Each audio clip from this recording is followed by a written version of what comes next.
very pleased to be here. I worked here for a long time, and there's no visible damage in my former presence. I have lots of friends who work here. I'm also very grateful for who I won't acknowledge by name because of advancing age. I can't remember anything. I am also a big admirer of the League. The League in Ulster County helped us pass the Ulster County Charter. We wouldn't have passed it without them. I see some members here from Ulster County, and I'm grateful for their attendance. I'm a great admirer also of the good government groups generally, though I can't say we've always agreed, but we almost always agreed, and I'm very pleased to be here on this occasion. I understand it's the 50th anniversary of the Ulster County League as well coming. If I read my mail right, so there'll be other celebrations. Susan, who's an old friend, told me that the way I know to stop talking is when she demonstrates Shpilkus. If you're Jewish, you understand that. So, but she's behind me, so I have to feel the vibrations rather than observe them. I'll explain that later. Now, it's a primary characteristic of our political system that it has predictable cycles. We have fixed terms of office, for example, and that makes it different than parliamentary systems in which elections can be called at irregular periods. One of the predictable cycles is the redistricting cycle, which is decennial. Another cycle I'm very much in love with is the constitutional revision cycle, but we'll try to stay, only touch upon that in passing. So predictable cycles are important. They have a downside. One downside is they make our leaders think in short-term rather than long-term ways. In that way, they're very similar to business leaders, and there are negative consequences of the short-term thinking. One of the advantages, however, is that we can plan. We know when important things might happen. And I see Assemblyman Forman has joined us, and Assemblyman Burling has joined us. So we know that in years ending in 0, there's going to be a census. We know that New York no longer does its in-between census. That stopped maybe in the 1920s. We know that following the years ending in 0, we will redistrict, and consequently find ourselves here today talking about this predictable event that's potentially transformative of our legislative landscape. Planning ahead means we can, since we know this event must happen in accord with constitutional requirements and state practice, we can demand our elected leaders take positions in the coming election, because we know that they in particular will have to act on this matter within a defined frame, within a defined timeline. We also know what's been happening in New York historically, and that is we're very famous for our what's come to be called our bipartisan gerrymander. That is, the Democrats since 1974 have controlled the Assembly, and since 1980 have controlled apportionment districting in the Assembly, and the Republicans, until very recently, controlled the Senate and controlled apportionment and redistricting in the Senate, and there was a mutual agreement that each House would accept the other's districts, and governors would accept that agreement for fear of the consequences. No governor has been courageous enough to challenge those outcomes in my memory. Although some of us may recall that the League was among the organizations that challenged candidates for governor to commit to doing just that during the last election cycle, and a number of them did that. They committed to being vigilant and demanding fairness in districting in the coming process. However, there's an intervening gubernatorial election which will occur this year, of course. Now, what's new? Well, what's new is that we no longer face a bipartisan gerrymander, we face a partisan gerrymander. So that we will, if the outcome of the, and it's interesting that the Republicans could not retain control, we all know, of the Senate, even with rigged districts, because districting is not the only determinant of outcomes. There are population movement, population dynamics, ideological commitments in the population, shifting expectations on issues and policy and so on that have consequences. But we have a Democratic Senate. We have very much in question about whether it will persist. We have an event today that may narrow the majority of the Democratic Senate. But if it persists, we will have, and we have no change in the way of the district, we will have a Democratic gerrymander of both houses. Now we know that the Democrats have entrenched so well. The bill used to be a rare upstate Democratic assembly. Now he is a Democratic assembly. The rare has gone away. Relatively speaking, how many Democratic seats are there in the assembly? 110? In my lifetime, and I'm, a young guy, there was once a Republican majority in the assembly. So, and that is partly a consequence of who has controlled the districts all along, the districting process. So I think that we face what I have called in some venues the Massachusettsification of New York. That is a permanent partisan majority in both houses, one party. And just as I have advocated for fairness over the course of my career in districting, with the belief that it would create greater competitiveness and greater responsiveness to New Yorkers by their political leaders, I, as an upstater, also fear further marginalization of much of New York by the establishment in both houses of a permanent Democratic majority, which will be essentially less responsive, notwithstanding the members in the Democratic conferences from outside New York City and reliance upon them by those conferences would be less responsive to the interests of people who live outside our major metropolis and its suburban areas. This is a very serious concern because New York politics has been defined historically and will continue to be defined by regional differences in priorities, needs, and purposes. So that's an argument for we are emerging from one kind of evil, but we face another, and that is an argument for an alternative way of defining the districts that holds out some hope of greater fairness and diminished advantage entrenched for one political party. So many of us have advocated for a different way of doing districting over many years. We have to be careful not to expect too much. As I said, we can't transform everything by one reform or even a whole range of reforms that are structural in nature in our political system. For example, we have to live with the Supreme Court, and this may be controversial for some of them, we have to live with the Supreme Court's definition of fairness and representation, which suggests that equal population is the way to determine fairness. And some of us believe that representation is a more complicated idea than simple numerical equality within each district, or numerical equality within a narrow range within each district. That idea, nevertheless, is the law of the land. In practical terms, we must live with the single-member district in our system because people are used to it and have embraced it and understand it, notwithstanding the fact that it has consequences for the nature of our representative system. We must live with the growth of the downstate population and the relative depopulation of New York, except perhaps if we can get some reasonable economic development policy entrenched outside the major metropolitan area of the state. We must live with a lack of competitiveness due to the fact that people of common backgrounds and ideological predispositions tend to settle near or with each other. And settlement patterns and ideological commonalities that are geographically concentrated lead to certain party dominance in certain parts of the state, and that's a reality.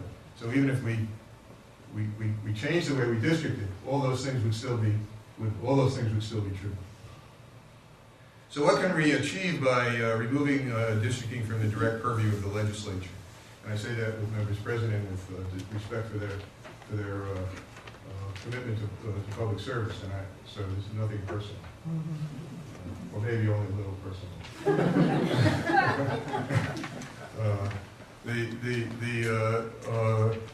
We can remove the actuality and perception of blatant self-dealing, and in doing so remove one source of the multiple count indictment of the legislature. Perception is an important part of reality in public life. And the legislature, I think in some ways unfairly condemned, nevertheless is engaged in a practice that must be perceived as self-interested. And insofar as it can distance itself from this practice, that perception of self-interest will diminish. We can improve the prospect for representation of communities and communities of interest by removing the major element in district design that elevates another value, and that is partisan advantage, keeping a majority in power and secondarily keeping particular individuals in their seats. We can free the legislature from its preoccupation during its first session in every year with the districting so they can do other good things. I live in hope. We can enhance the prospect for electoral competitiveness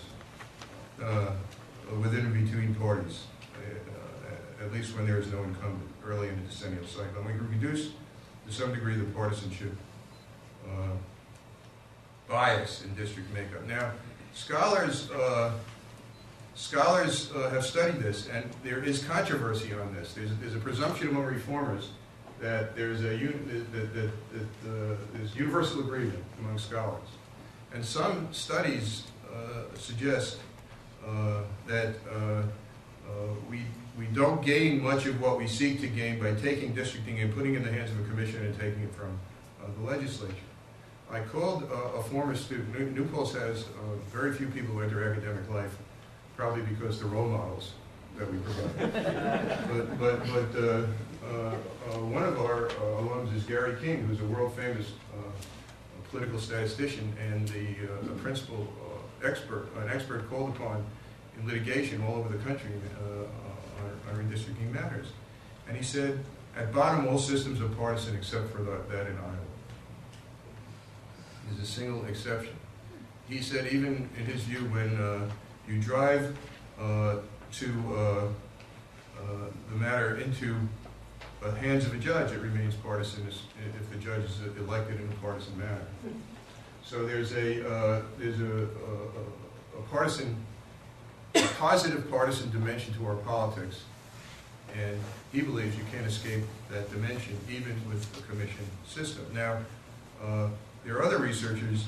Bruce Kane, a prominent Californian, who's a great expert on state policy, wrote an article with a guy named Mike McDonald, the great expert on this subject, Redistricting and Electoral Competitiveness in State Legislative Districts, offered at the Midwestern Political Science Association in 2007. And he said, I quote, "We find that chambers redistricted by bipartisan commissions show decreases in bias, increases in closely contested seats, and higher levels of responsiveness overall."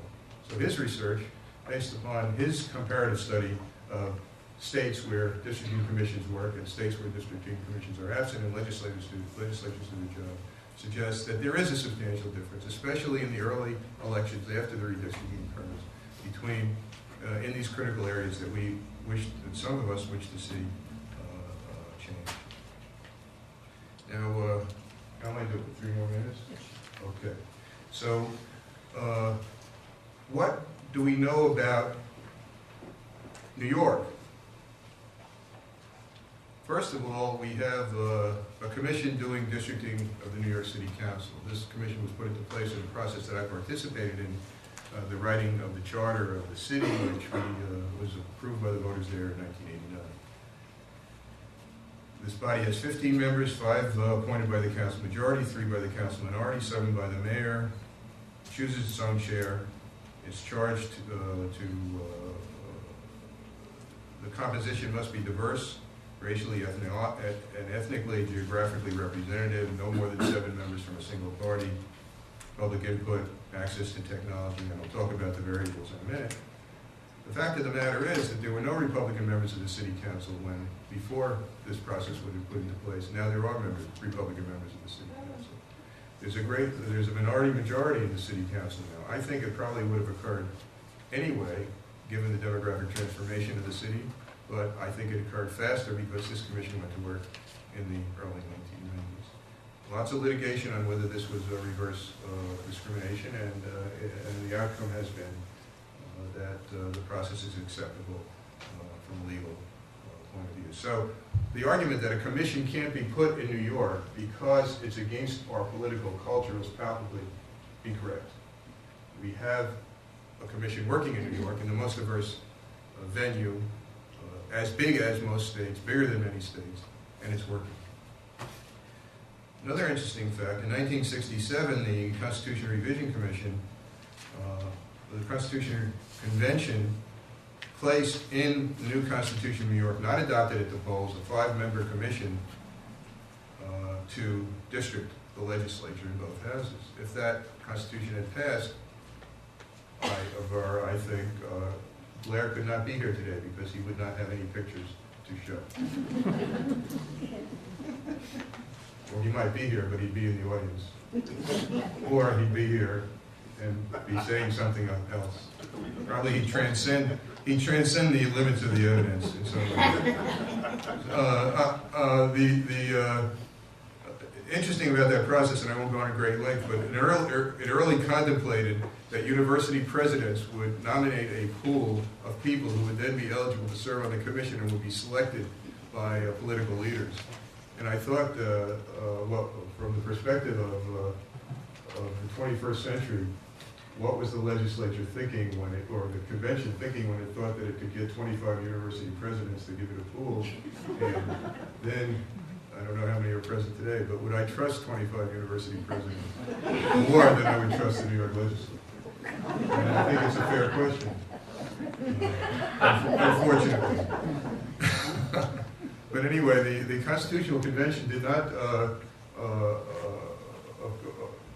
interesting, the fight, what happened was that the reformers there, led by a very famous New Yorker, Leonard Sand, later a federal judge, who was so consequential in dealing with housing discrimination in downstate New York, in Yonkers, I believe, and who I happened to talk to in his later days. So I'm going to indulge myself and tell you one story. I have a collection of Constitution Convention proceedings. It's a rare thing to be interested in. And I have, unfortunately, my collection is not complete for the 1967 convention. So I was at the New York bar giving a talk, New York City bar giving a talk, and Leonard Sand was in the audience. And he said, "Young man, I have this set, and you can have it." So I said, "Judge Sand, how can I get it?" He said, "Simply come to my house on Friday night, and I will give it to you." And so I got his address. Thursday night he called and he said, "My wife disposed of these books at a garage sale. I'm sorry." But the interesting thing about that conversation at the bar many years ago was that Judge Sand was so discouraged by the Constitutional Convention process because he had invested so much in this, and then when it was defeated in a single vote, he felt that the process itself was not worthy of further endorsement. So when I approached him for his help in 1997, he simply said he didn't wish to become engaged, and that was very sad. But that's an aside. Now let me also say that we have in Ulster County established a commission to apportion the county legislature. I was the head of a charter process that succeeded in adopting a new structure of government. So we have a 7-person commission, and that will shortly be chosen, and we'll see if our process, works. The variables that I'm going to stop.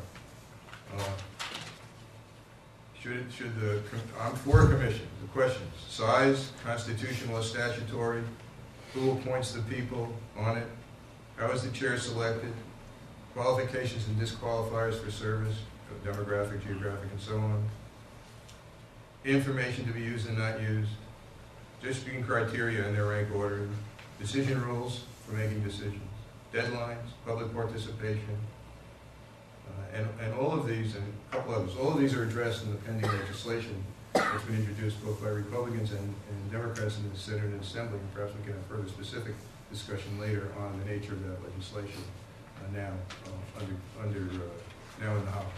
Thank you.